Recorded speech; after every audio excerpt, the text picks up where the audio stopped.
Если человек всегда доступен, когда вы звоните, всегда оказывается рядом, когда вам нужно его присутствие, вовремя отвечает на сообщения и звонки, приходит на помощь, когда вы нуждаетесь, знайте, этот человек – один из немногих, на кого вы действительно можете рассчитывать, и он вас никогда не подведет.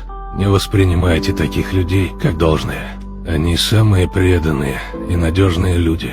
Но, к сожалению, часто мы осознаем ценность того, что имеем после потери. Дорожите такими людьми больше остальных. Если они постоянны и доступны, это не означает, что они легко доступны, и у них нет своей жизни. Просто вы дороги им. Они создали в своем сердце место для вас. Если однажды этот человек отвернется от вас из-за вашего обесценивания, знайте, что это будет навсегда. Дорожите этим человеком.